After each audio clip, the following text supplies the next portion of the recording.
Kyle एक प्रतिभाशाली तलवारबाज था जो एक हीरो बन गया और उसने डीमन किंग को हरा दिया, लेकिन इस प्रक्रिया में उसने उन सभी को खो दिया जिनसे वो कभी प्यार करता था। लेकिन जब एक मिस्टीरियस क्रिस्टल उसे 4 साल पहले भेजता है तो वो सबसे शक्तिशाली बनने के लिए ट्रेनिंग लेता है ताकि वो अपनी डेस्टिनी फिर से लिख सके। लुंडर्स कॉन्टिनेंट पर 2 विरोधी ताकतें रहती हैं। दाईं ओर प्रकाश के देवता द्वारा आशीर्वादित स्पीसीज हैं जिनमें ह्यूमंस, बौने और कल्पित बौने शामिल हैं, और बाईं ओर राक्षस हैं जिन्हें अंधकार के देवता का आशीर्वाद प्राप्त है। ये दोनों शक्तियां हजारों सालों से एक दूसरे से लड़ती रही हैं, लेकिन 300 साल पहले एक शांत डीमन किंग ने गद्दी संभाली और मानवों के प्रति सभी अटैक्स को रोक दिया। मानव और अन्य प्रजातियां इस अस्थायी पीस की आदत हो गए थे और वे चीजों को बदलने के लिए तैयार नहीं थे। 2826 के 5वें महीने में एक नए डीमन किंग ने गद्दी संभाली और उसकी कमान में डीमन आर्मी ने मानव रूपियों पर एक व्यापक अटैक किया जिसे बाद में ग्रेट इन्वेजन कहा गया। इस क्रूर अटैक ने कई मानव रूपी राज्यों को शीघ्र नष्ट कर दिया और सबसे बड़ा एम्पायर भी अपनी रक्षा नहीं कर सका। जैसे जैसे स्थिति और निराशाजनक होती गई, मानव रूपियों ने अपनी शेष आर्मी को एकत्रित करके राक्षसों के साथ एक व्यापक युद्ध में उलझकर एक हताश उपाय अपनाया। जब सेना डीमन आर्मी और उसके सेनापतियों से लड़ रही थी, तभी उनके सबसे शक्तिशाली योद्धाओं के एक समूह को महल में घुसपैठ करके उसकी हत्या करने लिए भेजा गया। काइल इस असैसिनेशन स्क्वाड का नेता था जिसमें उसका सबसे अच्छा दोस्त थेरॉन और योगिनी सॉर्सरस ऊर्जा शामिल थी। जैसे ही वे एक कॉरिडोर से भाग रहे होते हैं, एक विस्फोट उन्हें अलग कर देता है और सैनिकों को मार देता है। थेरॉन विस्फोट में घायल हो जाता है, लेकिन जब वो 2 राक्षसों को एक चेन से बंधी महिला राक्षसी के सामने पहरा देते देखता है तो महसूस करता है कि उन्हें व्यस्त रखना चाहिए। वो काइल और ऊर्जा से कहता है कि वे आगे बढ़ें क्योंकि वो बाद में उनसे मिल जाएगा। काइल जानता था कि थेरॉन उस दोनों राक्षसों को रोकने के लिए अपनी जान दे सकता है। वो अकेले ही लड़ने निकल जाता है जबकि काइल व ऊर्जा थ्रोन रूम पहुंचते हैं। काइल अत्यधिक गाढ़े रोई जूस को निगल जाता है ताकि वो पूरी क्षमता से लड़ सके और ऊर्जा उदास दिखती है क्योंकि दवा के साइड इफेक्ट्स उसकी जान ले सकते हैं। फिर काइल थ्रोन रूम का दरवाजा खोलता है और बीच में एक चमकता हुआ रत्न पाता है। उत्सुकतावश वो उसे देखने लगता है, तभी ऊर्जा चेतावनी देती है कि ऊपर से एक अटैक होने वाला है। काइल अपनी स्वॉर्ड से कुछ काले गोले रोकने में कामयाब होता है, लेकिन बाकी गोले उसे घायल कर देते हैं और वो घुटनों पर बैठ जाता है। एक बड़ा और ज्यादा खतरनाक गोला बढ़ता है। वो स्थिर है लेकिन ऊर्जा आगे आती है, एक मैजिकल बैरियर बनाती है, लेकिन गोला उसे भेद कर निगलने लगता है। ऊर्जा काइल को अंतिम बार देख मुस्कुराती है, अस्तित्व मिटने से पहले। तभी डीमन किंग छत से नीचे उतरता है। काइल उठ खड़ा होता है, क्रोध को शक्ति में बदलता है और दानव राजा द्वारा भेजे गए गोले को चीरता हुआ आगे बढ़ता है, लेकिन वह कोई नुकसान नहीं पहुंचा पाता क्योंकि राजा मन की एक घनी परत से सुरक्षित है। मॉन्स्टर किंग के क्रूर हमले से काइल पीछे हटने पर मजबूर होता है। वो एक खंभे के पीछे छिप जाता है, पर मॉन्स्टर किंग 0 ऑप से खंभे को ही खा लेता है, जिससे काइल की कोई छुपने की जगह नहीं बचती। वो काले गोले से पीछे धकेला जाता है, बुरी तरह घायल हो जाता है और फिर अपनी मैजिक स्टोन वाले पहले हुए अजीब हमले के बारे में पूछता है। एलेक्सा का उन्नत संस्करण बताता है कि ये एक उच्च स्तरीय जादू था जिसे रोका नहीं जा सकता और जो इसे छूता है उसे नष्ट कर देता है। काइल को एहसास होता है कि जब तक वो अपनी जान देने को तैयार नहीं होगा तब तक जीत असंभव है। वो एलेक्सा से रत्न की शक्ति छोड़ने को कहता है। एलेक्सा आज्ञा मानती है और रत्न की शक्ति चमकदार रेडिएंट ऑरा बनाकर काइल को घेरे लेती है, जो दानव राजा के हमलों को स्वतः विफल कर देती है। वो पूरी गति से आगे बढ़ता है, मॉन्स्टर किंग की स्वॉर्ड को चकनाचूर कर देता है और उसकी छाती में स्टैब करता है, लेकिन मॉन्स्टर किंग पलटवार करता है और उसे भी घातक चोट पहुंचाता है। काइल तब तक लड़ता रहता जब तक मैजिक स्टोन और उसकी स्वॉर्ड टूट नहीं जाती, लेकिन ये मॉन्स्टर किंग को नष्ट करने के लिए पर्याप्त था। वो काले पंखों के गुच्छे में फट जाता है। काइल को लगता है कि अब सब कुछ खत्म हो गया है और वो शांति से मर सकता है। वो सोचता है कि वो सब कुछ जो बचाना चाहता था, उसका परिवार, दोस्त और वो लड़की जिसे वो प्यार करता था, सब चला गया है। वो जमीन पर गिर जाता है, लेकिन तभी एक काला पंख उसके बगल में गिरकर गायब हो जाता है। अगले ही पल मैजिक क्रिस्टल चमकने लगता है। काइल उठता है और समझता है कि अगर क्रिस्टल अनकंट्रोल्ड हुआ तो परिणाम भयावह हो सकते हैं। वह लड़खड़ाते हुए क्रिस्टल की ओर बढ़ता है। क्रिस्टल पकड़ते ही उसके चारों ओर एक मैजिक सर्कल बन जाता है। जब काइल अगली बार आंखें खोलता है तो पाता है कि वो अपने कमरे में है और उसका सिटी अभी भी सुरक्षित है। वो रोने लगता है, यह सोचकर कि यह आफ्टरलाइफ जाने से पहले का ड्रीम है। तभी उसकी बचपन की दोस्त लिज कमरे में आती है। काइल को रोता देखकर वो चिंतित होती है, लेकिन उसे देख काइल अपनी इमोशन संभाल नहीं पाता। वो उसे कसकर गले लगा लेता है और लिज शर्म से लाल हो जाती है। काइल नहीं जानता कि वो असली है, इसलिए उसके हाथ धीरे नीचे झुक जाते हैं। फिर उसका संतुलन खो जाता है और वो लिज पर गिर जाता है। ये उसके लिए अनबेरेबल होता है, इसलिए वो काइल को पीछे फेंक देती है और उसकी पसलियों पर पंच मारती है, जिससे वो हाफने लगता है। वो चिल्लाती है कि कम से कम दूसरी बेस्ट तक पहुंचने से पहले उसे मील तो लाया होता, फिर कमरे से भाग जाती है। तभी काइल को एहसास होता है कि उसे दर्द है, यानी ये कोई सपना नहीं। फिर पता चलता है कि demon Kings giant red crystal अभी भी उसके पास है और वो सोच में पड़ जाता है कि आखिर हो क्या रहा है। वो अपने जवान सेल्फ को देखता है, कोई चोट नहीं है, जिससे उसकी उलझन और बढ़ जाती है। फिर उसे शक होता है कि शायद वो पास्ट में लौट आया है, लेकिन वो तुरंत इसे ठुकरा देता है क्योंकि टाइम ट्रैवल असंभव है, वरना स्टीवन हॉकिंग की पार्टी में कोई पहुंच जाता। अचानक भूख लगने से उसका ध्यान मील की ओर जाता। वो देखता है कि उसके लिए एक शानदार खाना रखा हुआ है। उसे पता होता है कि ये लिज ने बनाया है, क्योंकि न वो और न उसकी माँ खाना बना सकती थी, और वो खुश हो जाता है। चूंकि वो वर्षों बाद पहली बार घर का बना डिलिशियस खाना खा रहा था, उसने जरूरत से ज्यादा खा लिया और पूरा खाना खत्म कर दिया। जब उसका सबसे अच्छा दोस्त थेरॉन वहां पहुंचा तो वो थोड़ा घबरा गया। उसने काइल से पूछा कि क्या वो लफी को ईटिंग कंपटीशन में हराने की तैयारी कर रहा है। थेरॉन थोड़ा डिसअपॉइंटेड हो गया, क्योंकि वो भी उस टेम्पटिंग खाने का स्वाद लेना चाहता था। तभी काइल अचानक उससे आज की डेट के बारे में पूछता है। जब उसे पता चलता है कि ये वर्ष 2823 का 5वां महीना है, तो काइल पैनिक में आ जाता है, क्योंकि इसका मतलब है कि वो सचमुच पास्ट में लौट चुका है। फिर थेरॉन उसे याद दिलाता है कि आज उसका बर्थडे है और कहता है कि वो उसके बर्थडे गिफ्ट के तौर पर सारा खाना खत्म करने की गलती माफ कर देगा। थेरॉन लीज से कुछ फ्रेश खाना बनाने की रिक्वेस्ट करता है और काइल फैसला करता है कि उसे जवाब चाहिए, और वो सिर्फ एक इंसान दे सकता है जिसे वो सबसे ज्यादा जानता है। वो अपने घर के बगल वाले स्टोर रूम में जाता है और उस बेसमेंट में जाता है जिसे उसकी माँ ने एक पीसफुल लाइब्रेरी में बदल दिया है। जैसे ही वो अपनी माँ को देखता है, उसे उस ट्रॉमा की याद आ जाती है जब उसने अतीत में उसकी लाश देखी थी। लेकिन जैसे ही माँ उससे बात करती है, वो उस शौक से बाहर आ जाता है। काइल कहता है कि उसके मन में मैजिक से जुड़ा एक सवाल है, और चूंकि उसकी माँ पूरे देश की सबसे रेयर जादूगरों में से एक है, तो कोई और इससे बेहतर नहीं बता सकता। माँ खुश हो जाती है ये सुनकर, और काइल सीधा मुद्दे पर आता है। पूछता है कि क्या ऐसा कोई स्पेल है जिससे समय को रिवर्स किया जा सके। वो बताती है कि समय को कंट्रोल करने वाले कुछ रेयर स्पेल्स हैं, लेकिन उन्हें एग्जीक्यूट करना लगभग इम्पॉसिबल है, क्योंकि उसके लिए मैसिव मात्रा में माना चाहिए। वो बताती है कि इतिहास के सबसे महान जादूगर ने भी समय को 1 सेकंड पीछे नहीं किया था। और काइल पूछता है, अगर कोई पावरफुल आर्टिफैक्ट हो जो माना को स्टोर कर सके। माँ कहती है कि कॉन्सेप्ट अच्छा है, लेकिन इतना माना कलेक्ट करने में लगभग 1000 साल लग जाएंगे। काइल पूछता है कि अगर कोई फॉरबिडन पावर का यूज करके लोगों की लाइफ फोर्स को मैजिकल एनर्जी में बदल दे तो। माँ कुछ पल के लिए सोचती है और कहती है, तब भी संभव नहीं होगा।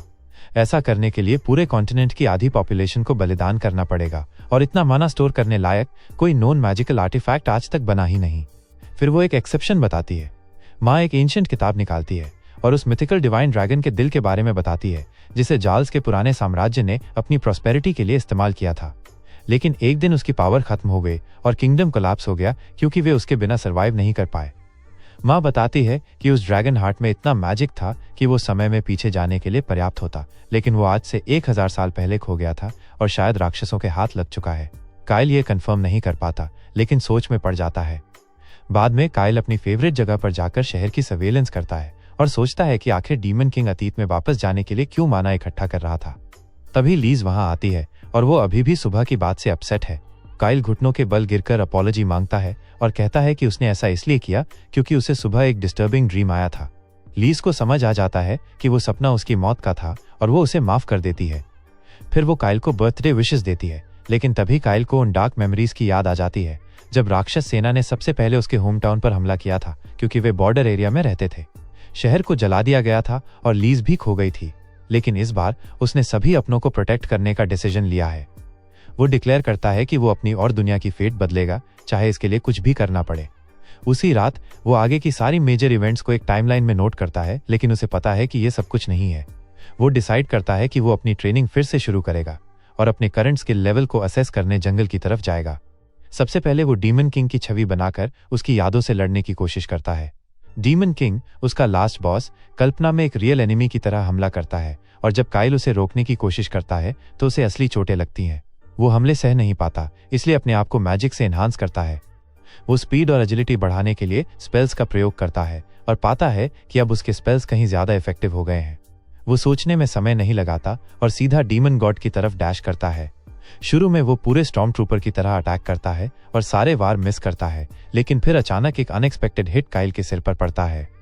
काइल गिर पड़ता है और उसे समझ आता है कि उसका बॉडी और उसका टैलेंट अभी सिंक में नहीं है, और अगर वो फ्यूचर बदलना चाहता है तो उसे हार्ड ट्रेनिंग करनी होगी। वो जमीन पर पड़ा हुआ है, सांसें तेज हैं। तभी लीज और थेरॉन बुशेस के पीछे से उसे देख रहे होते हैं, हैरान कि वो इतना पुश क्यों कर रहा है, क्योंकि कुछ दिन पहले तो उसने ऑलमोस्ट गिव अप कर दिया था। तभी थेरॉन की माँ लैला वहां आती हैं और उनसे पूछती हैं कि काइल को क्या हुआ। वो पूछती है क्या वो किसी सुपर फास्ट और पावरफुल एनिमी से लड़ने की प्रैक्टिस कर रहा है। लीज जवाब देती है कि वो खुद भी कंफ्यूज्ड है, क्योंकि कुछ दिन पहले काइल बहुत सैड और होपलेस था और थेरॉन भी यही मानता है। लैला कहती है अगर कोई लड़का अचानक एम्बिशियस हो जाए तो इसके पीछे कोई लड़की ही होती है। यह सुनकर लीज शॉक में आ जाती है और जेलस भी। उसे इस हालत में देखकर लैला अपनी बात पीछे ले लेती है और कहती है अगर काइल किसी लड़की के साथ दूसरे बेस तक पहुंचेगा तो वो सिर्फ लीज ही होगी। लीज ये समझ नहीं पाती और जलन में आकर काइल के पास जाती है, उसका कॉलर पकड़ती है और पूछती है कि वो किस विच के साथ टाइम स्पेंड कर रहा है। वो उसे हिलाने लगती है और अंत में काइल अपना ब्रेकफास्ट उगल देता है, जो देखकर लगता है कि ज्यादातर सैलड था। बाद में वो अपनी अचानक वाली जेलसी के लिए माफी मांगने के लिए एक डिलिशियस लंच बनाती है और सब खुश हो जाते हैं। अब जब वे सब एक जगह होते हैं तो काइल पूछता है कौन सी ऐसी फोर्स है जो इतनी पावरफुल है कि कई कंट्रीज का ध्यान अपनी तरफ खींच सके। थेरॉन का कहना है कि कोई भी राजा ऐसा कर सकता है और काइल की माँ कहती है कि पृथ्वी देवी के सर्वोच्च हाई प्रीस्ट का भी बहुत प्रभाव होता है। लैला कुछ देर सोचती है और कहती है कि हीरो रैंडोल्फ, जिसने 300 साल पहले दानव राजा को हराया था, भी अत्यंत सम्मानित है और सभी ह्यूमन स्पीसीज उसकी बात मानेंगे। अब जब काइल को महाद्वीप के सबसे प्रभावशाली लोगों के बारे में उत्तर मिल गया है तो उसे एहसास होता है कि वो 2 साल में राजा या उच्च प्रीस्ट नहीं बन सकता, लेकिन वो एक हीरो जरूर बन सकता है। And then he can prepare humans for war. उस रात बाद में काइल अपने कमरे में अकेले पढ़ाई कर रहा होता है, तभी थेरॉन वहां आता है। इतनी सारी किताबों से घिरा देखकर वो हैरान हो जाता है और पूछता है कि क्या काइल हीरो बनने का रिजॉल्व कर चुका है। काइल कहता है कि वो इसके लिए हार्ड वर्क करेगा और थेरॉन से पूछता है क्या तुम्हारे पास कोई आइडिया है जिसे आगे यूज किया जा सके। थेरॉन बस इतना कहता है जाकर उस डीमन गॉड को मार डाल, तब तुम्हें हीरो मान लिया जाएगा, लेकिन काइल उसे याद दिलाता है कि असली गोल लोकी है। थेरॉन फिर कहता है कि हीरो को पहचान पाने के लिए पावर चाहिए होता है, लेकिन काइल का मानना है कि मनी ज्यादा जरूरी है। एक हीरो लोगों की मदद करने के लिए रिवॉर्ड या पैसा नहीं लेता, लेकिन जर्नी और टूल्स को मेंटेन करने के लिए पैसों की जरूरत होती है। थेरॉन को काइल की लॉजिक में दम दिखता है और काइल बताता है कि हीरो को सबसे ज्यादा मदद गरीबी से नहीं बल्कि वेल्दी और पावरफुल लोगों से मिलती है। तीसरी जरूरी चीज है डेस्टिनी। काइल कहता है कि सिर्फ वही लोग हीरो बनते हैं जो right place at the right time होते हैं। वो कहता है कि वो हीरो बनने के लिए कुछ भी कर सकता है और थेरॉन मुस्कुराकर कहता है एक असली हीरो ऐसा नहीं कहता। उसे लगता है कि काइल सच्चे हीरो नहीं बनना चाहता, बल्कि हीरो बनना कहीं और का स्टेपिंग स्टोन है। काइल सहमत होता है और कहता है बस तुम इन बातों पर ट्रस्ट करो। थेरॉन उसे गुड लक देती है और काइल उसे जल्द ही अपनी प्लान्स में इंक्लूड करने का इरादा रखता है। तब काइल अपनी स्ट्रैटेजी पर काम शुरू करता है, वेल्थ, कॉन्टैक्ट्स और फेट प्राप्त करने की। जल्द ही वो लेला, जो उसकी मेंटर भी है, को बताता है कि वो एक जर्नी पर जा रहा है। लेला उसे बताती है कि ये एक एक्सीलेंट आइडिया है और कहती है कि वो अपने बेटे को साथ ले जाने में बिल्कुल भी हेजिटेट न करे। काइल की तो यही प्लान था और उससे माँ का परमिशन पाने के बाद थेरॉन पूछता है कोई और भी परमिशन लेने को नहीं आएगा। कुछ ही वक्त में काइल लीज को अपनी योजना बताता राजधानी और उससे आगे की यात्रा, पर लीज अभी कुछ कह पाती कि काइल ने पहले साफ कर दिया चाहे दोनों कितनी भी प्लीडिंग करें वो उसे साथ नहीं ले जाएगा। लीज गुस्से में असहज हो जाती है, वो भी ट्रेनिंग ले रही है और स्ट्रांग भी। काइल शांत रहता है और कहता है कि पहले भाई बहन का फोकस है, फिर आगे। फिर कहता है कि वो चाहता है कि लीज कहीं सेफ एरिया में रहे क्योंकि उसकी जर्नी खतरनाक है। लीज कुछ कहने ही वाली थी कि काइल ने झट से उसकी चीख पर एक छोटा किस दे दिया, जिससे वो स्पीचलेस हो जाती है। काइल प्रोमिसेस करता है कि जैसे ही लौटेगा वो ही सबसे पहले होगी जिससे वो मिलना चाहेगा। लीज बस मांगती है कि वो सेफ लौटे। इसके बाद वे थोड़ा शॉपिंग के लिए मार्केट जाते हैं और लीज को दूर से एक ब्यूटीफुल फेरी नजर आती है। जैसे ही काइल उस फेरी की साइड प्रोफाइल देखता है वो उर्जा नाम की एल्फ को पहचान लेता है और अपनी गर्लफ्रेंड लीज को पूरी तरह इग्नोर करते हुए उसकी तरफ बढ़ जाता है। वो उर्जा के पास पहुंचता है और याद आता है कि पिछले जन्म में जब लीज को खोया था तो वो उसकी सबसे करीब थी। उसे वो प्राइवेट मोमेंट याद आता है जब उसने कहा था कि जब कभी अलोन हो तो असली नाम से बुलाओ, लेकिन काइल गलती से सबके सामने उसका असली नाम बोल गया। उर्जा, जो आमतौर पर उसका नेम से जानी जाती है, चौंक जाती है क्योंकि ये पहला इंटरैक्ट था। वो अपना वेपन निकालती है, तभी काइल पैनिक में उसका हाथ पकड़ लेता है और एक स्पेल से उसे स्लीप कर देता है क्योंकि उसने उसका रियल नेम जान लिया। वो उसकी आर्म्स में सो जाती है और जैसे ही काइल सोचता है कैसे समझाऊं उसको, उसी वक्त उसे ये महसूस होता है कि और बड़ी दिक्कतें वेट कर रही हैं। लीज गुस्से में पीछे खड़ी है क्योंकि उसने इस सिली को पहले चुंबन के कुछ ही घंटे बाद पकड़ा है। वो एक्सप्लेनेशंस चाहती है, लेकिन कुछ भी सुनने को तैयार नहीं और कहती है कि वो मस्ट उसके साथ यात्रा पर आएगी ताकि तब तक उसे इंतजार न करना पड़े। अगले ही पल काइल का घर आता है। ऊर्जा चेतना में वापस आ जाती है और nearly ready to hurt him होती है। वो पूछती है, मेरा असली नेम कैसे पता, क्योंकि ये नाम सिर्फ लॉर ही जानती है, उसकी माँ और वो। काइल इसे एक्सप्लेन नहीं कर सकता कि ये नॉलेज 4 साल बाद उनका बॉन्ड होने पर ही आएगा, इसलिए वो सिर्फ प्रॉमिस करता है कि बाद में सब समझाएगा। ऊर्जा अनसैटिस्फाइड रहती है, इसलिए काइल सजेस्ट करते हैं कि वे एक कॉन्ट्रैक्ट साइन करें जो उसके रियल नेम मिसयूज पर उसे रोके। ऊर्जा सरप्राइज्ड है क्योंकि आम ह्यूमंस को भी वो कॉन्ट्रैक्ट नहीं पता। वो काइल से पूछती है, अरे तुम सीरियस हो? अगर तोड़ोगे तुम मर जाओगे। काइल सीरियस है और तुरंत तैयार होकर कहता है, चलिए करें। लेकिन ऊर्जा कहती है कि वो सिर्फ फुल मून की नाइट को कॉन्ट्रैक्ट कर सकती है जो कुछ ही दिनों में है। वो कहती है कि तब तक वो इसी सिटी में रहेगी, लेकिन काइल सरप्राइजेस कर देता है। वो कल ही ट्रैवल पर निकल पड़ता है। ऊर्जा के पास कोई और ऑप्शन नहीं बचता, वो भी साथ जाने के लिए रेडी हो जाती है। सोलिस एक एल्फ भी ज्वाइन करता है, उसे अपने मैन को चोरी से बचाने के लिए। अगली सुबह काइल और उसकी टीम प्रिपेयर्ड होती है। माँ इमोशनल हो जाती है, पिता भी हैं वहाँ, लेकिन काइल उन्हें पहचान नहीं पाता क्योंकि वे कभी आए ही नहीं। फिर चारों एम्बार्क करते हैं उनकी जर्नी की शुरुआत और काइल कन्विंस कर लेता है ऊर्जा को ज्वाइन करने के लिए। वो बताता है कि वे पहले सैनगार्ड माउंटेन्स जाएंगे जहां मिथिकल मैजिकल क्वीन का सैंक्टम है। थेरॉन कहता है कि ये सिर्फ एक किंवदंती है, लेकिन काइल एक काल कोठरी का नक्शा निकालता है और कहता है कि डंजन असली है और नक्शे में ट्रेजर रूम का स्थान भी सेल किया गया है। थेरॉन और लीज को उस पर दया आने लगती है, सोचते हैं कि शायद किसी ने काइल को नकली मैप बेचा था और काइल समझ जाता है कि वे ऐसा क्यों कर रहे हैं। हालांकि जब ऊर्जा नक्शा देखती है और बताती है कि ये वर्ल्ड ट्री बाग से बनी तकनीक है जो 2000 साल पहले एक्सटिंक्ट हो चुकी थी, तो इसका मतलब है कि नक्शा ऑथेंटिक है। थेरॉन और लीज तुरंत यकीन कर लेते हैं, जिससे काइल इरिटेटेड हो जाता है, लेकिन फिर वे कहते हैं कि ट्रेजर रूम बहुत दूर है और वहां पहुंचने में बहुत टाइम लगेगा। काइल उन्हें रीअश्योर करता है क्योंकि उसके पास एक प्लान है। वो टनल खोदने की तैयारी करता है ताकि वे जल्दी पहुंच सकें। जब काइल और थेरॉन एक्सकेवेशन कर रहे होते हैं तो ऊर्जा ऑनसाइट मैनेजमेंट संभालती है और उन्हें सही तरीके से काम करने का आदेश देती है। रात को आराम करते हुए लीज ने खुद के हाथों से एक मारा हुआ बेर रोस्ट किया हुआ डिनर तैयार कर लिया है। एक्सकेवेशन के कुछ दिनों बाद वे ट्रेजर रूम के बहुत करीब होते हैं। तभी काइल अकेले देख ऊर्जा डिसाइड करती है। वो जानना चाहती है कि तुम हीरो बनने की इतनी इंटेंस ख्वाहिश क्यों रखते हो, और क्या वो उसी वजह से जानती है कि उसका असली नाम क्या है। काइल सोच में पड़ जाता है कि क्या वो सच बताए। तभी उसका एल्बो दीवार से टकराता है और सामने मार्ग खुल जाता है। उनका कॉन्वर्सेशन रुक जाता है और काइल इमीडिएटली ऊर्जा से कहता है कि वो थेरॉन और लीज को बुलाए। वे दोनों ट्रेजर रूम में पहुंचते हैं और गोल्ड पाइल देखकर थेरॉन एक्साइटेड हो जाती है। जैसे ही वो ट्रेजर में जंप मारती है और एक्सटैटिक चीखने लगती है, काइल गर्ल्स को चेतावनी देता है कि उन्हें उसके जैसे नहीं बनना चाहिए। फिर वो उन्हें डिस्ट्रैक्ट करके एक सीक्रेट चेंबर में चला जाता है जहां असली ट्रेजर है।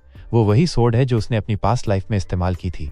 तलवार अपनी एक लो स्पिरिट के रूप में सामने आती है जो काइल की सराहना करती है, लेकिन काइल मुंह बंद कर देता है और कहता है कि दोस्त उसे एक चांस देंगे। स्पिरिट गुस्सा हो जाती है और कहती है कि वो उसे डिनर बाय करके ही जाने देगी जब तक काइल बीच में इंटरप्ट नहीं करता। वो पूछती है कि वो उसे कैसे जानता है और काइल फिर से उसका मुंह बंद कर देता है। बताता है कि वो एक मैजिकल वेपन है जिसे रानी सिल्डोनिया ने बनाया था, जिसने ज़ार्लिस को रूल किया था। सूट की आत्मा पूछती है कि काइल इसे कैसे जानता है। काइल कहता है कि वो सून सब समझाएगा, लेकिन पहले उसे फाइनल चैलेंज एक्सेप्ट करना है। स्पिरिट तैयार होती है, वॉन्ड के पास लौटती है और फिर तलवार काइल उठाता है। अचानक स्पिरिट उसकी मेंटल स्पेस में झांकती है। वो उसकी पास्ट लाइफ की यादें देखती है और तुरंत अपने ह्यूमन रूप में आके पूछती है कि क्या सच में वो सब हुआ था। काइल कंफर्म करता है कि हुआ था और उसके पास अभी भी डिवाइन ड्रैगन का हार्ट है। सिल्डोनिया को यकीन नहीं होता कि टाइम ट्रैवल सच हो सकता है। तभी काइल के व्रिंडन वहां पहुंचते हैं। वो सिल्डोनिया से कहता है कि वो उसके साथ काम करे क्योंकि वो नहीं चाहता कि उसके फ्रेंड्स को अभी पास्ट की जानकारी मिले। वो रिलक्टेंटली मान जाती है। जब लीज और बाकी लोग आते हैं, काइल जोर से चिल्लाता है कि उसने सिल्डोनिया नाम की एक एक्स्ट्रॉर्डिनरी इंटेलिजेंट सोर्ड कैसे हासिल की, और जल्द ही स्पिरिट भी ग्रुप में शामिल हो जाती है। लीज की होममेड कुकीज खाते हुए सिल्डोनिया दोस्तों को क्वेश्चंस के जवाब देती है। वो बताती है कि वो रानी सिल्डोनिया का एक फ्रैगमेंट है जिसे तलवार में छोड़ दिया गया था ताकि वो उन लोगों का जजमेंट कर सके जो ट्रेजर लेने आए थे। फिर वो काइल से कहती है कि अगर वो ट्रेजर पाने लायक नहीं था तो वो डंजन और सबको डिस्ट्रॉय कर देती। फिर भी वो उसे अधिकार देती है कि फिलहाल सोर्ड यूज ना करे, लेकिन वो उस मैजिक बैग को लेने की सलाह देती है जिसमें वो जरूरत के मुताबिक कॉइन्स निकाल सकता है। अब उनके पास ट्रेजर है, वे तुरंत राजधानी की ओर निकलते हैं। काइल कहता है कि अब जब पैसे हैं तो कुछ अपग्रेड लेना चाहिए और वो सिटी की टॉप वेपन शॉप की ओर बढ़ जाता है। रिसेप्शनिस्ट ने ठंडे अंदाज में पूछा कि किस ओल्ड कस्टमर ने रेफरल दिया है, और काइल को याद आता है कि ये शॉप खास है, न्यू कस्टमर्स को एडवांस डिपॉजिट करना होता है। उसने बताया कि फी पर पर्सन 10,000 कॉइन्स है और काइल केवल 5 जाल्स देकर सबकी फी सेटल करता है। रिसेप्शनिस्ट समूह को जल्दी अंदर ले जाती है, जहां स्टोर ओनर फाइजबा उनका स्वागत करता है। सिल इमीडिएटली पहचान लेती है कुछ लेजेंडरी वेपन्स जिन्हें उसने अपने रेन में देखा था, और धीरे से कहती है कि वो वेपन मेकर उसे पर्सनली जानती थी, लेकिन वो उतनी एक्सेप्शनल नहीं था। काइल चुप हो जाता है और फैजबा से कहता है कि सिल की इमेजिनेटिव बातें व्यस्त रहें। फिर वे सिल का ध्यान स्नैक्स से डिस्ट्रैक्ट करते हैं। काइल स्टोर में सबसे फाइन आर्मर देखता है। फैजबा बताता है कि ये ड्रैगन लेदर और फीनिक्स फेदर्स से बनाया गया है, इसलिए काफी महंगा है। काइल नेगोशिएशन स्किप करता है और खरीदने का निर्णय लेता है। वो दोस्तों से कहता है कि जो गियर चाहिए वो खरीद ले, और सून लिस एक गॉन्टलेट सेट ले लेती है। उर्जा एक स्पिरिट स्टोन एमुलेट खरीदती है। थेरॉन भी एक आर्मर खरीदता है, लेकिन फिर अचानक रिसेप्शनिस्ट से उलझ जाता है। वो उसे क्रीपी समझकर पीछे हट जाती है। इसके बाद काइल फैजबा से कुछ मैजिकल स्टोन्स मांगता है, और वो उसे एक ऐसा स्टोन दिखाता है जिसमें एक्सप्लोजन मैजिक छिपा है। काइल उस जादुई पत्थर मैजिक स्टोन को लेने का फैसला करता है और फिर डिमांड करता है कि वो ऐसा मैजिकल जेम लाए जो रेप्टाइल लाइक मॉन्स्टर्स के खिलाफ ज्यादा कारगर हो। दुकानदार एक फ्रॉस्टॉर्म लाइक मैजिकल जेम लेकर आता है, और काइल कहना चाहता है कि वो उसके पूरे स्टॉक और जो भी bottles in the inventory her portion ले लेगा। जैसे जैसे काइल अपने कार्ट में चीजें भरता है, फैजबा की घबराहट बढ़ती जाती है। पूरे पेमेंट को देखकर उनकी आंखें फटी रह जाती हैं। खैर, खरीदारी के बाद थेरॉन चिंता में कहता है कि इनके जाने की खबर फैल सकती है, लेकिन काइल बताता है कि वे कल कैपिटल छोड़ने वाले हैं, इसलिए रूमर्स का कोई मतलब नहीं। इससे थेरॉन परेशान हो जाता है और तुरंत बाहर जाने का प्रोग्राम बना डाला, जहां लड़कियां चुनने का सोचा। लीज और ऊर्जा मिलकर सिटी टूर पर निकलने का फैसला करती हैं, जबकि सिल स्नैक्स ही मजा समझती है, लेकिन काइल उसे रोकता है क्योंकि उसे उससे एक जरूरी बात करनी है। होटल के कमरे में पहुंचकर काइल सिल से पूछता है, क्या फ्यूचर सच में बदल सकता है? सिल बताती है कि जब तुम पास्ट में पहुंचते हो तो वो पैरेलल यूनिवर्स में होता है। कुछ मेजर इवेंट्स तो वही रहते हैं, जैसे 3 साल बाद होने वाला ग्रेट डीमन इन्वेजन, लेकिन अगर प्रयास करो तो भविष्य बदला जा सकता है, और यही काइल के लिए काफी है। तभी उसे एहसास होता है कि क्योंकि वो इस दुनिया में डिवाइन ड्रैगन्स हार्ट लेकर आया है, इसलिए इस यूनिवर्स का वही संस्करण अभी भी मॉन्स्टर किंग के पास होना चाहिए। सिल इसे सुनकर सीरियस हो जाती है और कहती है कि उसके पास एक थियरी है। वो बताती है कि सबसे फॉरबिडन स्पेल्स आत्माओं का फ्यूजन करते हैं पावर एम्प्लीफिकेशन के लिए। उस समय इस पर रिसर्च हुई थी, लेकिन सभी फेल हो गए। फिर वो काइल से पूछती है, इस दुनिया का काइल, उसकी आत्मा क्या हुई? तभी काइल को रियलाइजेशन होता है, उसकी सोल मर्ज हो चुकी है। सिल बताती है कि उसने वो सोल फ्यूजन पाया है जिसे उसके किंगडम का बेस्ट रिसर्चर भी ना जान पाया। काइल को याद आता है कि उसकी मैजिकल पावर बहुत बढ़ गई थी और अब सब कुछ समझ में आ रहा था। वो सिल से पूछता है कि क्या सोल फ्यूजन के साइड इफेक्ट्स होते हैं, और सिल बताती है, अब तक ऐसा कभी हुआ ही नहीं, इसलिए कोई जानकारी नहीं है। बाद में रात को लीज और ऊर्जा एक कमरे में लीज सो जाती है, जबकि विकेट सॉसरेस चांदनी में नहा रही होती है, वाइन सिप करती हुई। वो सोचती है कि कितना ब्लिसफुल ये मिनी जर्नी रहा, एंड फिर उसके थॉट्स काइल पर मान जाते हैं। वो खुद को काइल की बातें सोचकर मुस्कुराते हुए पाती है। तभी उसे रियलाइजेशन होती है, आज फुल मून नाइट है और उन्हें एक स्पेशल रिचुअल करना होगा। इस बीच काइल जंगल में है, एक इंटेंस ट्रेनिंग सेशन के बाद सांसें ले रहा है। वो सिल से बताता है कि how awesome the sword is, और दूसरे मिथ्रिल स्वॉर्ड्स भी फीके लगते हैं इसके सामने। सिल बताती है कि ये स्वॉर्ड मिथ्रिल नहीं बनी है, लेकिन समझने से पहले ऊर्जा दौड़ती हुई वहां आती है। काइल पूछता है व्हाई सो सून, और ऊर्जा याद दिलाती है कि वे फुल मून नाइट पर कॉन्ट्रैक्ट करना भूल गए क्योंकि उसका रियल नेम दांव पर है। काइल भी याद दिलाता है कि वो भूल गया था। वो कहता है कि हम इसे अभी नहीं करेंगे, मैं बहुत थका हुआ हूँ। लेकिन ऊर्जा कहती है, हम इसे और डिले नहीं कर सकते, ये नाम का सुरक्षा मामला है। वो अनिच्छा से राजी हो जाता है और फिर ऊर्जा जमीन पर एक कॉम्प्लेक्स मैजिक सर्कल बनाना शुरू कर देती है।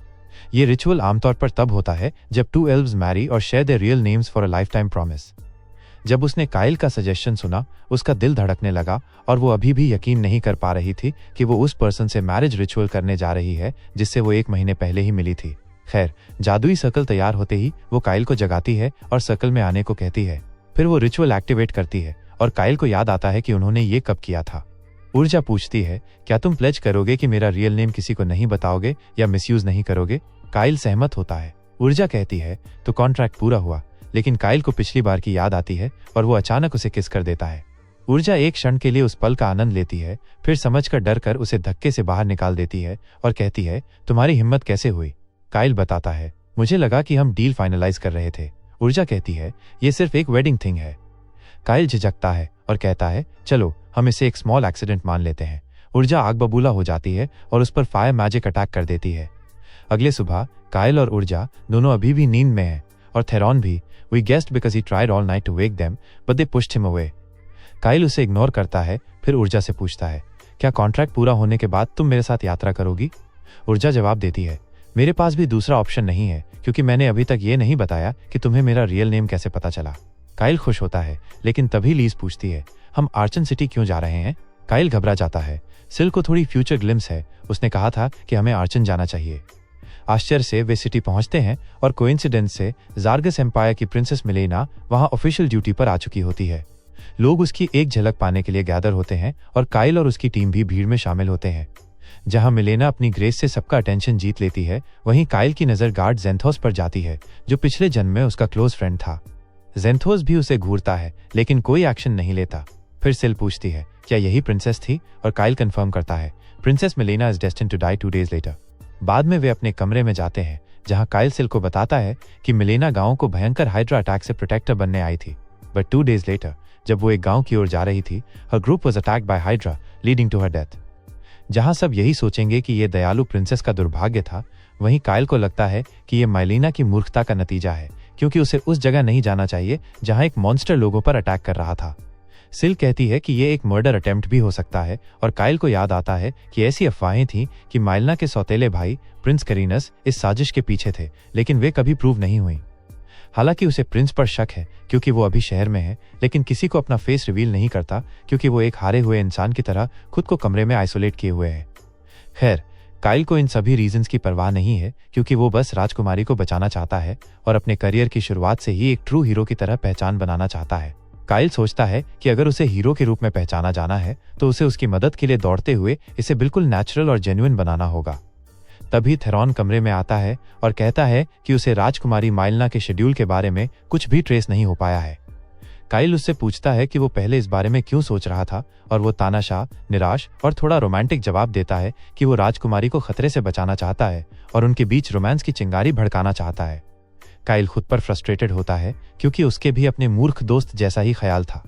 थेरॉन उसे लाइन में लगने के लिए कहता है क्योंकि माइलिना पर सबसे पहले दावा उसी का था, लेकिन काइल उसे आश्वस्त करता है, हम पहले माइलिना के बारे में बात करेंगे। लेकिन काइल उसे कन्विंस करता है कि उसके पास पहले से ही इतनी ट्रबलसम औरतें हैं कि वो उन्हें संभाल नहीं सकता।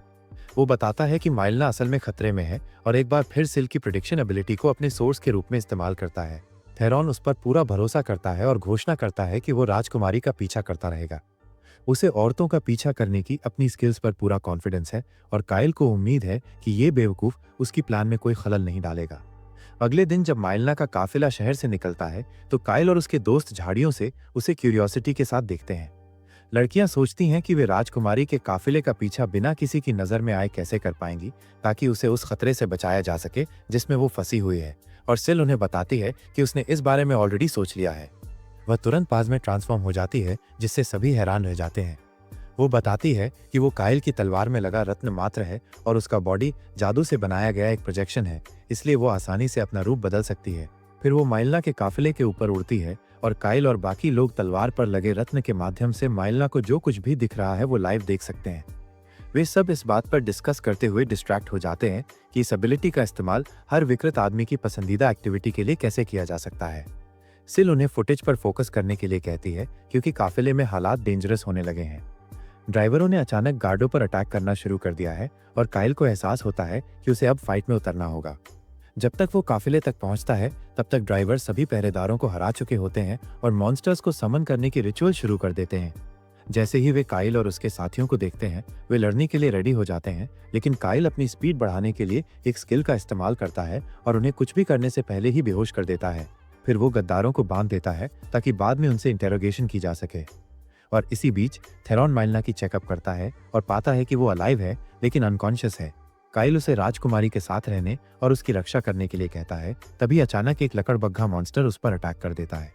वो तेजी से उस पर वार करता है, लेकिन तभी लकड़बग्घों का एक ह्यूज पैक गाड़ी को घेर लेता है। काइल और लड़कियां उन्हें रोकने की पूरी कोशिश करती है, लेकिन लकड़बग्घे बेहोश गार्ड्स पर हमला कर देते हैं। काइल थेरॉन से पूछता है कि क्या वो गाड़ी को सुरक्षित निकाल सकता है, लेकिन उसे पता चलता है कि गाड़ी की लगाम कट हो चुकी है और उसे टाइट करना होगा। स्थिति पहले से ही टेंस लग रही थी, लेकिन तभी हाइड्रा भी उनकी ओर बढ़ने लगता है। काइल जमीन पर उसके थंडरस कदमों की आहट से अंदाजा लगा सकता है कि वो जल्द ही उन तक पहुंच जाएगा, और वो अपने दोस्तों से कहता है कि उनकी हाईएस्ट प्रायोरिटी राजकुमारी को सेफ रखना है। वो थेरॉन और लड़कियों से कहता है कि वे माइलना को वहां से दूर ले जाएं और वो हाइड्रा से लड़ने के लिए वहीं रुकेगा। लड़कियों को यह आइडिया पसंद नहीं आता, लेकिन काइल उन्हें यकीन दिलाता है कि वो रेकलेस नहीं है और उसके पास मॉन्स्टर को हराने का एक मौका जरूर है। ऊर्जा उस पर ट्रस्ट करने का फैसला करता है और फिर काइल हाइड्रा का सामना करने के लिए दौड़ पड़ता है। सिल उससे पूछती है कि क्या उसे यकीन है कि वो इतने पावरफुल मॉन्स्टर को अकेले हरा सकता है, और काइल कहता है कि ये सिरों की संख्या पर डिपेंड करेगा, क्योंकि हाइड्रा के जितने ज्यादा सिर होंगे वो उतना ही ज्यादा डेंजरस होगा। उसे पूरा भरोसा है कि वो 3 सिरों वाले हाइड्रा को भी मार गिरा सकता है, लेकिन जब मॉन्स्टर उसके सामने आता है तो वो कैलकुलेशन भूल जाता है और सिर्फ यही बता पाता है कि उसके 3 से ज्यादा सिर है। 8 सिर वाले हाइड्रा को देखकर काइल की पैंट धीरे से गीली हो जाती है, लेकिन अब भागने में बहुत देर हो चुकी है और वो हालात को कंट्रोल करने का फैसला करता है। वो हाइड्रा के सिरों के डायरेक्ट अटैक से आसानी से बच निकलता है, लेकिन जब मॉन्स्टर जहर उगलने लगता है तो वो अपने लबादे से खुद को प्रोटेक्ट कर लेता है। जहर आसपास के प्लांट्स को इंस्टेंटली मार देता है, लेकिन हाई क्वालिटी आर्मर की बदौलत काइल पूरी तरह सेफ रहता है। फिर वो अपने बैग से ब्लिजर्ड मैजिक स्टोन निकालता है और हाइड्रा पर थ्रो करता है, जो कड़ाके की ठंड के कारण फ्रीज हो जाता है। इसके बाद वो एक्सप्लोजन मैजिक स्टोन से मॉन्स्टर को हैवी डैमेज पहुंचाता है, जिससे उसके स्केली बॉडी में एक छेद बन जाता है।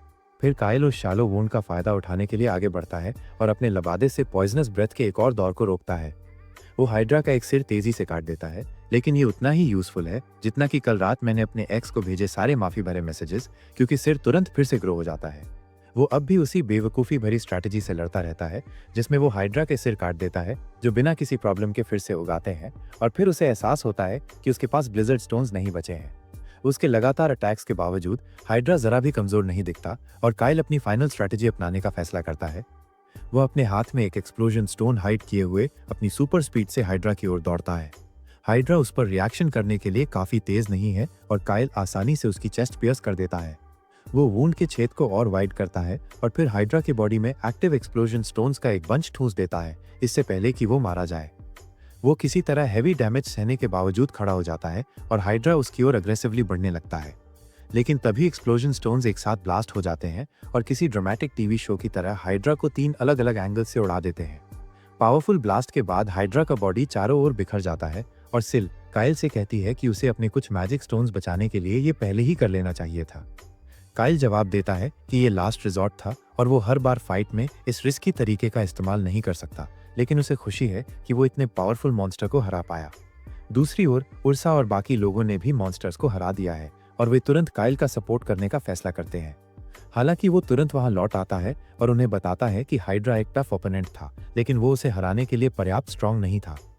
लड़कियां ये सुनकर खुश होती हैं, लेकिन अगले ही पल वे अपनी नाक बंद कर लेती हैं और काइल से कहती हैं कि उससे बर्न्ट हाइड्रा मीट की बैड स्मेल आ रही है और उन्हें पास आने से पहले उसे नहा लेना चाहिए। काइल इससे थोड़ा डिसअपॉइंटेड हो जाता है, क्योंकि उसे उम्मीद थी कि उसकी गर्ल्स उसकी ज्यादा तारीफ करेंगी, लेकिन फिर भी वो नहा लेता है। इस बीच थेरॉन अभी भी गाड़ी को यूजेबल बनाने में लगा हुआ है और राजकुमारी और उसके सर्वेंट्स अभी भी बेहोश हैं। काइल को लगता है कि उन्हें पॉइजन दिया गया था, इसलिए वो लड़कियों से उन्हें एंटीडोट देने के लिए कहता है। तभी थेरॉन उसे पास में मिली एक पाउच देता है और काइल को पता चलता है कि इसका इस्तेमाल मॉन्स्टर्स को समन करने के लिए किया गया था, जिसका मतलब है कि ये एक असैसिनेशन अटेम्प्ट था जिसे मॉन्स्टर अटैक जैसा दिखाने के लिए किया गया था। जैसा कि सामने आता है, इस पूरे हमले के पीछे असल में प्रिंस कर्नोस का हाथ था और माइलना का बॉडीगार्ड जेंटोस भी उसके साथ मिला हुआ था। उन्हें अपने असफल प्रयास की खबर मिलते ही जेंटोस ने काम पूरा करने के लिए एक और स्क्वाड भेजने का फैसला किया। जंगल में लौटकर शाम हो चुकी थी जब माइलना को धीरे धीरे होश आया। उसे यकीन नहीं हो रहा था कि वो अभी भी जिंदा है। उर्सा ने उसे शांत रहने को कहा और माइलना बोली कि उसने कभी नहीं सोचा था कि वो फिर से जागेगी। वो काइल और उसके साथियों से पूछती है कि क्या उन्होंने उसे बचाया, और तभी थेरॉन तुरंत सारा क्रेडिट लेने पहुंच जाता है। लिस के एक हल्के झटके से वो फिर से बेहोश हो जाता है। इसके बाद काइल औपचारिक रूप से माइलना से परिचय कराता है और बताता है कि वे ट्रैवलिंग एडवेंचरर्स का एक ग्रुप है जिन्होंने उसके काफिले पर हमला होते देखा और हेल्प के लिए दौड़ पड़े। तभी उसकी मेट जागती है और तुरंत माइलना और काइल के बीच आकर उसे अजनबी से बचाने की कोशिश करती है। माइलना उसे विश्वास दिलाती है कि काइल और उसके साथियों ने ही उन्हें बचाया है, इसलिए उन पर ट्रस्ट किया जा सकता है। फिर वो बाहर का हाल देखने के लिए उठती है। काइल बताता है कि बाहर हालात बेहद खराब हैं, लेकिन माइलना को कोई परवाह नहीं और जैसे ही वो बैटलफील्ड पर उतरती है, उसका रवैया पूरी तरह बदल जाता है। वो मरे हुए ड्राइवरों की जांच शुरू करती है और काइल कहता है कि उसके आने से पहले ही गार्ड्स मारे जा चुके थे। तभी सिल उसे बताती है कि रॉयल नाइट्स का एक दल उनकी ओर बढ़ रहा है और काइल ये जानकारी माइलना को देता है। ये सुनकर वो घबरा जाती है और कहती है कि उन्हें तुरंत निकलना होगा, वरना शाही शूरवीर न केवल उसे बल्कि काइल और उसकी टीम को भी मार डालेंगे। काइल पूछता है कि उसके अपने किंगडम के लोग उसे क्यों मारना चाहेंगे और वो जवाब देती है कि इसके पीछे जेंटोस है। काइल को यकीन नहीं होता कि जेंटोस ऐसा कर सकता है, लेकिन माइलना को अपनी बात पर पूरा भरोसा है। फिर वो अपनी दासी अर्का को आदेश देती है कि आसपास के सभी शवों को जला दे ताकि रॉयल गार्ड्स को उसे ढूंढने में वक्त लगे। वो कहती है कि उन्हें एस्केप के लिए जितना हो सके उतना टाइम चाहिए और फिर अपनी मेड को गाड़ी चलाने का आदेश देती है। वो काइल और उसके दोस्तों को साथ आने के लिए कहती है ताकि पूरी स्थिति समझा सके। थेरॉन मॉन्स्टर्स बुलाने वाली थैली भी आग में फेंक देता है, सोचकर कि इससे शूरवीरों की स्पीड और धीमी हो जाएगी। गाड़ी में काइल माइलना से पूछता है कि क्या जेंटोस, जो रॉयल नाइट्स की दूसरी बटालियन का कमांडर है, सचमुच उसे मारने की कोशिश कर रहा है। माइलना इसकी पुष्टि करती है और बताती है कि जेंटोस उसके सौतेले भाई कैरेनिस के साथ मिलकर काम कर रहा है। थेरॉन और उर्सा फैमिली फ्यूड सुनकर हैरान होते हैं, जबकि काइल को अब भी यकीन नहीं होता। माइलना कहती है कि उसने ये बात कल खुद उसके मुंह से सुनी थी। वो बताती है कि उसे स्लीपिंग पोशन पिलाया गया था और जब वो बेहोश हो रही थी तब उसने साफ सुना कि जेंटोस और कैरेनिस कह रहे थे कि वो अगली शाम तक नहीं उठेगी क्योंकि तब तक वो किसी मॉन्स्टर के पेट में होगी। माइलना को हमेशा पता था कि उसका भाई उसे मारना चाहता है, लेकिन वो उसे कमजोर समझती थी। उसने कभी नहीं सोचा था कि जेंटोस उसके साथ हाथ मिला लेगा। माइलना बताती है कि उसकी पसंदीदा 5th बटालियन, जो पूरी तरह महिला गार्ड से बनी है, इस यात्रा में मौजूद नहीं थी क्योंकि उन्हें कैपिटल में समारोह के लिए बुलाया गया था। इसलिए इस सफर में जेंटोस और उसकी बटालियन उसके पहरेदार बने। काइल अब मानने लगता है कि जेंटोस उनका दुश्मन है और कहता है कि पिछली प्लान नाकाम होने के बाद अब वो नई स्ट्रैटेजी पर बढ़ चुका होगा। वो मान जाती है और काइल कहता है कि अगर जेंटोस उसे मारने में सफल हो गया तो वो उनकी पार्टी को इस मर्डर का दोषी ठहराएगा और विलन बना देगा। काइल को एहसास होता है कि माइलना ने अपनी सारी बात उनके साथ इसलिए साझा की है क्योंकि अब उनकी टीम भी जेंटोस के लिए खतरा बन गई है। माइलना खुश होती है कि काइल इतना समझदार है और कहती है कि अब उन्हें साथ मिलकर सरवाइव करना होगा। वो वादा करती है कि कैपिटल में सुरक्षित पहुंचने पर उन्हें इनाम देगी, लेकिन काइल कहता है कि उन्हें धन या पदवी नहीं, बस रिस्पेक्ट और फेम चाहिए। माइलना स्ट्रैटेजी जारी रखते हुए कहती है कि अगर वे इंतजार करें तो फायदा होगा क्योंकि उसकी 5th बटालियन अगले दिन आर्चिन शहर पहुंचेगी। जैसे ही उन्हें उसके गायब होने का पता चलेगा, वे तुरंत उसकी तलाश शुरू कर देंगे। वो बताती है कि उनकी ताकत जेंटोस की दूसरी बटालियन के बराबर है और अगर कॉन्फ्रंटेशन हुआ तो इससे जेंटोस को ज्यादा नुकसान होगा। थेरॉन सुझाव देता है कि वे पास के विलेज में छिप जाएं, लेकिन काइल इसे फूलिश मानता है क्योंकि जेंटोस पूरे गांव को जला सकता है और निर्दोष लोग खतरे में पड़ेंगे। काइल कहता है कि बेहतर होगा वे वापस आर्चिन लौटें, जहां हजारों लोग हैं और दुश्मन सभी को नहीं मार सकता। साथ ही वे 5th बटालियन से जल्दी मिल पाएंगे और मिलकर जेंटोस को हरा देंगे। माइलना कहती है कि अगर वे अभी मुड़ेंगे तो पीछा करने वालों से सामना होगा, जिस पर काइल जवाब देता है कि जब वे पास आएंगे तो उनका सामना कर लेंगे। वे पहले सप्लाईज भरने के लिए रुकते हैं और काइल सिल को स्काउटिंग मिशन पर भेजता है।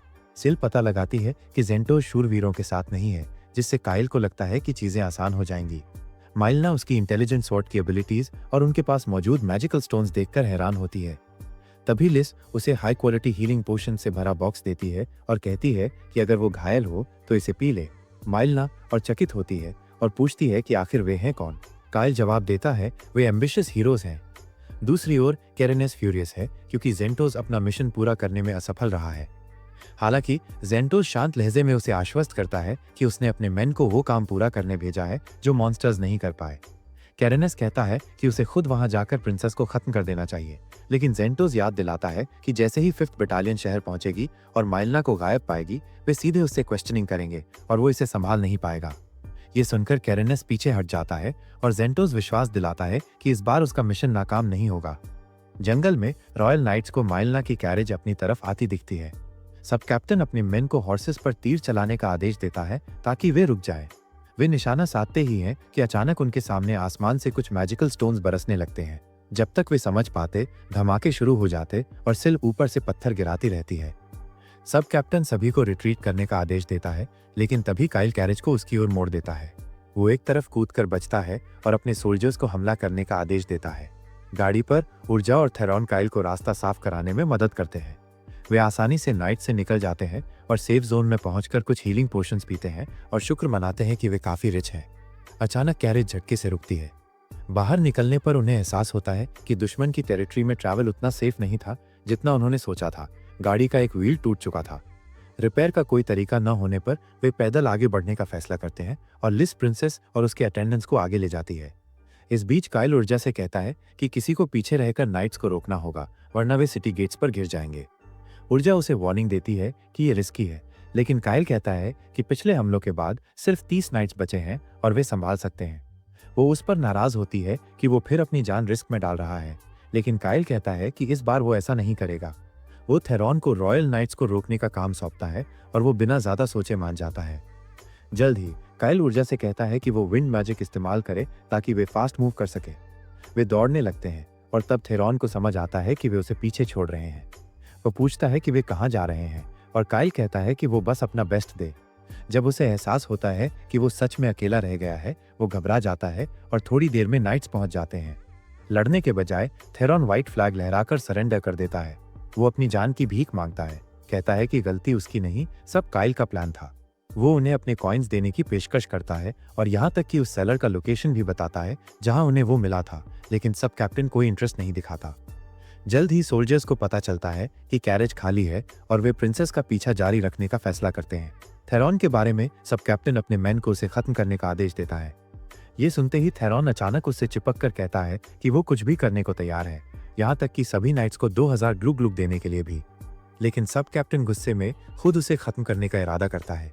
दूसरी ओर ऊर्जा थेरॉन के बारे में चिंतित है और कहती है कि शायद नाइट्स उसे मार डालेंगे। काइल कहता है कि उसे भी अच्छा लगता अगर कोई नहीं मरता। ऊर्जा को यकीन नहीं होता कि वो गंभीर है। अचानक लिस को याद आता है कि उन्होंने उन्हें नहीं बताया कि थेरॉन वास्तव में उनमें सबसे पावरफुल है। नाइट्स के पास लौटकर एक आदमी पहले ही मर चुका है और वो थेरॉन नहीं है, बल्कि उसने सब कैप्टन को खत्म कर दिया इससे पहले कि वो उस पर वार कर पाता। इसके बाद वो नाइट्स के बीच आभा खेती शुरू करता है और कहता है कि सबसे बड़े आदमी को मारना ही फाइट शुरू करने का सही तरीका है। नाइट्स हैरान रह जाते हैं जब वो अपने ग्लव्स, ट्रेनिंग रिंग और ब्रेसलेट्स उतार देता है, जिससे उसका वेट 10 गुना कम हो जाता है। अब बिना बंधनों के वो हल्का और तेज महसूस करता है। जैसे ही नाइट्स हमला करते हैं वो उन्हें एक एक कर काट देता है। वो अचानक हॉर्सेस की ओर एक मैजिक स्टोन फेंकता है जिससे ब्लास्ट होती है और घोड़े बेकाबू होकर भाग जाते हैं। नाइट्स बिना घोड़ों के फंस जाते हैं और थेरॉन खुश होता है। वो कुछ और को मार देता है, फिर मानता है कि उसने काफी कर लिया है। वो तलवार गिराकर कहता है कि उसका मिशन उन्हें स्लो करना था, सबको खत्म करना नहीं। अब जबकि उनका लीडर मर चुका है और घोड़े भाग गए हैं, वे प्रिंसेस को पकड़ नहीं पाएंगे, इसलिए आगे लड़ना बेकार है। वो उन्हें जाने को कहता है और वे उसकी बात मान लेते हैं क्योंकि जानते हैं कि जीत नहीं सकते। लेकिन वो बस खेल रहा था। जैसे ही उन्होंने पीठ मोड़ी, उसने एक्सप्लोसिव मैजिक स्टोन्स फेंक दिए। बचे हुए सभी उसके तेज और निर्दयी वारों से खत्म हो गए। इसके बाद थेरॉन ब्लड सोक्ड बैटलफील्ड के बीच बैठ जाता है, एक मूर्ख की तरह हंसते हुए, अकेले ही 30 नाइट्स को मारने से थक कर। शहर में जेंटोस का अपने नाइट से कांटेक्ट टूट जाता है और उसे समझ आता है कि वे भी फेल हो गए हैं। वो खुद मामला संभालने का फैसला करता है और कुछ नाइट्स को कैरेनस की गार्ड ड्यूटी में छोड़कर अकेला जंगल की ओर निकल पड़ता है। सिल उसे आता देख लेती है और काइल को अलर्ट करती है, लेकिन जेंटोस उसे स्पाइंग करते हुए देख लेता है। जेंटोस एक एनर्जी ऑर्ब फेंककर सिल को गिरा देता है और सिल मान जाता है कि वो काफी पावरफुल और स्किल्ड दिख रहा है। यही काइल के लिए इनफ प्रूफ है कि जेंटोस उनकी तरफ बढ़ रहा है। वो तुरंत अपने ग्रुप को रोक देता है और लिस व ऊर्जा को आदेश देता है कि वे प्रिंसेस की रक्षा करें और अगर हालात बिगड़ते हैं तो तुरंत पीछे लौटकर थेरॉन से ज्वाइन हो जाएं। माइलना काइल से पूछती है कि क्या उसे यकीन है कि वो अपने किंगडम के सबसे स्ट्रॉन्ग नाइट्स में से एक से अकेले लड़ पाएगा। काइल कहता है कि वो लड़ना नहीं चाहता था, लेकिन अब उसके पास नो चॉइस है।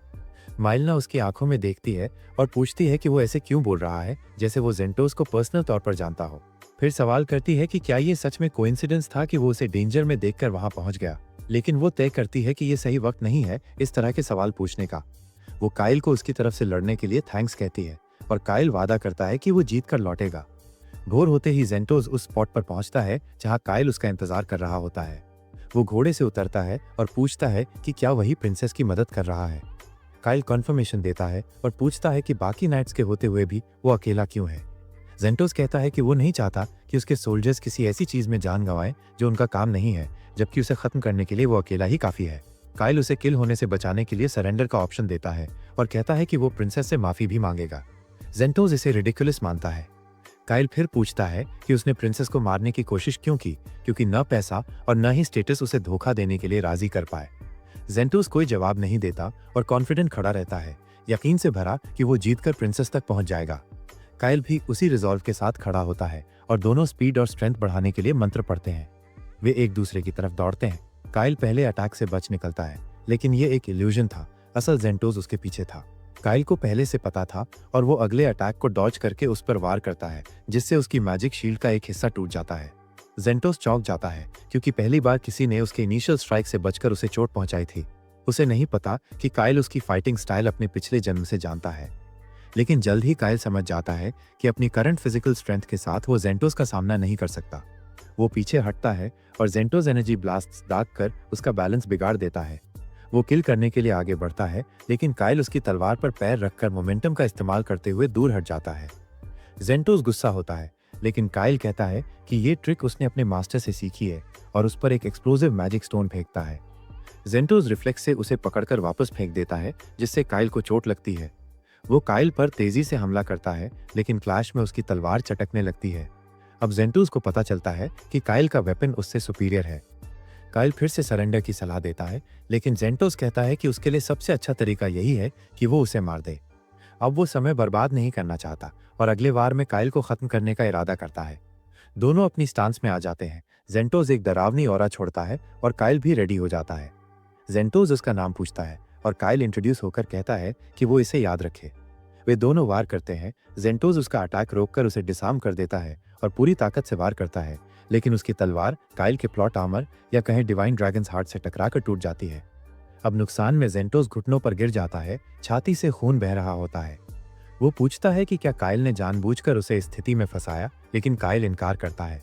जेंटोस मानता है कि उसने हर मौके पर काइल को पछाड़ा, लेकिन जानता था कि सीधा वार उसे मार देगा और वो इसके लिए तैयार था। मरते वक्त वो कहता है, तू अजीब आदमी है, और धीरे से माफी मांगता है। काइल रोते हुए माफी देता है और कहता है कि कुछ चीजें ऐसी हैं जिन्हें वो हर कीमत पर बचाएगा, भले ही इसके लिए पुराने दोस्तों को ही क्यों न मारना पड़े। जेंटोस उन चीजों में से एक था, लेकिन अब देर हो चुकी थी। शहर लौटकर कैरेनस बेचैनी से कमरे में चक्कर लगा रहा होता है। सोचता है कि जेंटोस को इतनी देर क्यों लग रही है। अचानक फुटस्टेप सुनाई देती हैं और वो सोचता है कि ये जेंटोस है, लेकिन ये 5th बटालियन की कमांडर किलरेन होती है, जो अपनी टीम को प्रिंस को अरेस्ट करने का आदेश देती है। कैरेनस गुस्से में उन्हें बाहर जाने का आदेश देता है, लेकिन तभी माइलना कमरे में आती है और वो चुप हो जाता है। माइलना किलरेन को आदेश देती है कि प्रिंस को गिरफ्तार कर पूछताछ की जाए और अगर वो कोऑपरेट न करे तो फोर्स का इस्तेमाल किया जाए। ये कहकर वो बाहर चली जाती है और कमरे में उसकी चीखें गूंजने लगती हैं क्योंकि लेडी नाइट्स उसे पीटना शुरू कर देती हैं। बाहर आकर माइलना काइल और उसकी टीम को इस मुश्किल घड़ी में मदद के लिए थैंक्स कहती है। वो उन्हें रॉयल पैलेस ले जाती है ताकि उन्हें प्रॉपर रिवॉर्ड और ऑनर दिया जा सके, लेकिन थेरॉन और सिल वहां लड़कियों और खाने को देखकर कंट्रोल खो बैठते हैं। काइल उनके बिहेवियर के लिए माफी मांगता है, लेकिन माइलना कहती है कि ये कोई बिग डील नहीं है। तभी राजा वहां आ जाता है और वो उसे गले लगाने के बजाय अजीब तरह से उसका हाथ थाम लेती है। फिर वो उसे काइल और उसके साथियों से मिलवाती है और केवल काइल ही इतना शिष्टाचार रखता है कि राजा का ठीक से अभिवादन कर सके। हालांकि राजा उसे समझाता है कि यहाँ औपचारिकता की कोई जरूरत नहीं है। वो अपनी बेटी को बचाने के लिए अपनी टीम का शुक्रिया अदा करता है और फिर सोचने लगता है कि जेंटोस माइलना की हत्या की साजिश में क्यों शामिल होगा। वो काइल और उसके दोस्तों से कहता है कि वे ये राज किसी को न बताएं और काइल वादा करता है कि वे ऐसा कुछ नहीं करेंगे जिससे उनके देश को नुकसान पहुंचे। इसके तुरंत बाद पूरे राज्य में एक झूठी आधिकारिक कहानी फैला दी जाती है, जिसमें कहा गया है कि माइलना और सैंडर्स दोनों एक त्रासदीग्रस्त इलाके की यात्रा कर रहे थे जब उन पर खतरनाक राक्षसों ने हमला कर दिया। जेंटोस के नेतृत्व में शूरवीरों ने उन्हें बचाने की पूरी कोशिश की, लेकिन अंततः अपनी जान गंवा बैठे और सैंडर्स इतना गंभीर रूप से घायल हो गया कि वो अभी भी किसी गुप्त स्थान पर उपचार करा रहा है। काइल द्वारा माइलना को बचाने वाली बात ही एकमात्र सच्ची जानकारी है जो सामने आती है, और जल्द ही वो दिन आ जाता है जब उसे और उसके दल को इनाम मिलता है। राजकुमारी को बचाने के लिए काइल को सम्मान पदक से सम्मानित किया जाता है और भीड़ उसे तुरंत एक नए नायक के रूप में स्वीकार कर लेती है। हालांकि माइलना की जान को खतरा अभी भी बना हुआ है, क्योंकि हमले का मास्टरमाइंड न तो सैंड्स था और न ही जेंटोस, बल्कि खुद राजा था। ये बेवकूफ अपनी बेटी से जलता है क्योंकि वो हर पहलू में उससे कहीं ज्यादा प्रतिभाशाली है, और जब वो रानी बनेगी तो वो देश को फिर से महान बनाएगी, जो वो कभी नहीं कर सका। उसे डर है कि उसकी वजह से उसे इतिहास में याद नहीं किया जाएगा, और वो ऐसा नहीं चाहता। राजा सोच रहा था कि माइलना को मारने के लिए वो क्या कर सकता है। तभी काइल एक हत्यारे के भेष में उसके कमरे में दाखिल होता है। राजा उसे देखकर घबरा जाता है, लेकिन काइल जल्दी से उसके पीछे जाता है और उसके चीखने से पहले ही उसका मुंह बंद कर देता है। वो बताने लगता है कि कैसे उसने बॉनो की मदद करने के उसके सुझाव को तभी ठुकरा दिया था जब महाआक्रमण शुरू हुआ था, सिर्फ कूटनीतिक प्रभुत्व बनाए रखने के लिए। उसके मूर्खतापूर्ण निर्णय के कारण बौने हार गए और परिणाम स्वरूप दानव सेना आसानी से महाद्वीप के मध्य में प्रवेश कर गई और अन्य राष्ट्रों पर विजय प्राप्त कर ली।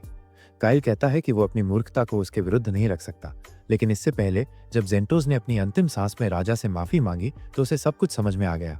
काइल अचानक राजा को अपनी बालकनी में धकेल देता है और कहता है कि ये शुरू से ही स्पष्ट होना चाहिए था कि जेंटोस जैसा वफादार व्यक्ति माइलना पर तभी हमला करेगा जब उसे राजा का सीधा आदेश होगा।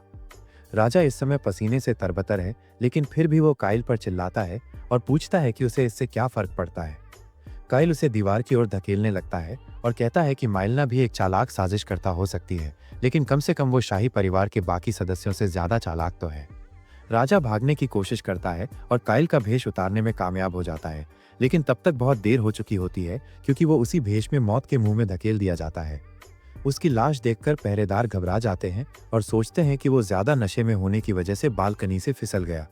हालांकि उसकी छवि बचाने के लिए आधिकारिक कहानी में बताया जाता है कि उसकी मौत दिल का दौरा पड़ने से हुई। ये खबर जल्दी ही काइल के दल तक भी पहुंच जाती है और थेरॉन को थोड़ी खुशी होती है कि राजा उन्हें इनाम देने के लिए बस थोड़ी देर जिंदा रहा, वरना उन्हें अपना पदक पाने के लिए बहुत इंतजार करना पड़ता। वो इस बात से भी खुश है कि माइलना जल्द ही राजगद्दी संभालने वाली है, लेकिन पूरी पार्टी को चिंता इस बात की है कि उसने अपनी ताजपोशी से पहले काइल को एक निजी मुलाकात के लिए बुलाया है। मुलाकात में माइलना काइल को बताती है कि उसकी सगाई गार्गन साम्राज्य के राजकुमार मेजर से हो गई है और वो इस खबर से हैरान रह जाता है। माइलना बताती है कि उनके जरगस साम्राज्य ने एक बार गार्गन साम्राज्य के साथ एक समझौता किया था और बदले में उसे केयन का इलाका राजकुमार को देने का वादा किया गया था। अब वो औपचारिक रूप से सगाई रद्द करने की योजना बना रही है क्योंकि जिन लोगों ने ये तय किया था वे मूर्ख थे और उन्होंने अनुबंध पर हस्ताक्षर करने की भी जहमत नहीं उठाई। इसके अलावा केयन का क्षेत्र आधिकारिक तौर पर सगाई से जुड़ा नहीं है, इसलिए ये जरगस साम्राज्य का हिस्सा बना रहेगा। हालांकि माइलना चाहती है कि काइल केयन के गवर्नर से मिले और सगाई रद्द करने की मंजूरी ले, उसके बाद ही वो अपनी तरफ से कुछ कर पाएगी। काइल को ये काम बोझ सा लगता है और रात में वो इसके बारे में सोचना बंद नहीं कर पाता। सिल उसके पास आती है और पूछती है कि वो किस बात को लेकर इतना चिंतित है, और काइल उसे बताता है कि उसे गार्गन साम्राज्य की प्रतिक्रिया की चिंता है। सिल जवाब देती है कि उसे केयन की ज्यादा चिंता करनी चाहिए क्योंकि लगता है कि वे खुद किसी मुसीबत में है। वो बताती है कि केयन का गवर्नर राजा के अंतिम संस्कार में नहीं आया, जिसका मतलब है कि उसे कुछ खास काम है जो उसे बहुत व्यस्त रखता है। सिल को लगता है कि ये माइलना की एक और चालाक चाल है और वो उम्मीद करती है कि काइल उसे बताए बिना ही इस समस्या का समाधान कर देगा। ये सुनकर उसे बहुत अच्छा लगता है क्योंकि इससे उसे एक नायक के रूप में अपनी प्रतिष्ठा बढ़ाने में मदद मिलेगी, और इसलिए भी कि वो माइलना से जितना हो सके दूर रहना चाहता है। हालांकि मिशन पर जाने से पहले उसे एक बार उससे मिलना है और माइलना उसे शाही रक्षकों में शामिल होने और अपना निजी शूरवीर बनने के लिए कहती है क्योंकि वो उसे 24 घंटे अपने पास रखना चाहती है। काइल उसकी आक्रामक छेड़खानी से हैरान रह जाता है और उससे कहता है कि उसके पास और भी काम है, लेकिन अगर उसे कभी उसकी जरूरत पड़ी तो वो दौड़ा चला आएगा। माइलना अचानक उसे बताती है कि वो तो बस मजाक कर रही थी और उसे उसकी यात्रा के लिए शुभकामनाएं देती है, और काइल अपने दोस्तों के साथ वापस आते ही गुस्से से भर जाता है क्योंकि उसे उम्मीद थी कि राजकुमारी उसमें दिलचस्पी लेगी। खैर, वो अपनी टीम को वापस उस बेहतरीन हथियारों की दुकान पर ले जाता है जिसे बुजुर्ग फेसबाह चलाते हैं, जो काइल के साथ फिर से व्यापार करने को लेकर खुश है। वो उसे पदक के लिए बधाई देता है और भविष्य में और भी उपलब्धियों की कामना करता है। तभी थेरॉन उसे बीच में रोककर पूछता है कि क्या उसकी तलवार की मरम्मत हो गई है। फेसबा तुरंत उसे तलवार देते हुए कहता है कि उसने अपने सबसे अच्छे कारीगर से इस पर काम करवाया है, लेकिन थेरॉन पूछता है कि क्या उसके पास इससे बेहतर कुछ है। दुकानदार माफी मांगता है क्योंकि उसके पास ऐसा कुछ नहीं है, लेकिन वो अपने संपर्कों का इस्तेमाल करके उसके लिए एक बेहतर तलवार ढूंढने का वादा करता है। फिर काइल उससे पूछता है कि क्या वो केयन के बारे में कुछ जानता है क्योंकि वे अगली बार वहीं जा रहे हैं, और फेसबा तुरंत उसे बताता है कि वो एक चुनौतीपूर्ण जगह है। वो कहता है कि लोहारों का संघ पूरे शहर को चलाता है और उन्होंने कई समस्याएं पैदा की हैं जिससे उनके लिए भी व्यापार करना मुश्किल हो गया है। हालांकि उनका दावा है कि जब से केयन जेरगास का हिस्सा बनी है तब से चीजें थोड़ी बेहतर होने लगी हैं। काइल उन्हें जानकारी के लिए धन्यवाद देता है और फिर फेसबा थेरॉन से कहता है कि शायद वो केयन में उसके लिए एक उपयुक्त तलवार ढूंढ सके क्योंकि वहां हथियार बनाने की एक लंबी और समृद्ध संस्कृति है। इसके साथ ही काइल और थेरॉन लड़कियों के साथ फिर से जुड़ जाते हैं और साथ मिलकर केयन की ओर निकल पड़ते हैं। लेकिन ये वीडियो यहीं खत्म होता है। वीडियो को लाइक और चैनल सब्सक्राइब करना न भूलें। देखने के लिए शुक्रिया। अगली बार फिर मिलेंगे इसी एनिमे के नेक्स्ट पार्ट के साथ। लेकिन कमेंट जरूर करना ये एनिमे कैसा लगा। तब तक के लिए गुड बाय, सायोनारा, मिलते हैं नेक्स्ट वीडियो में।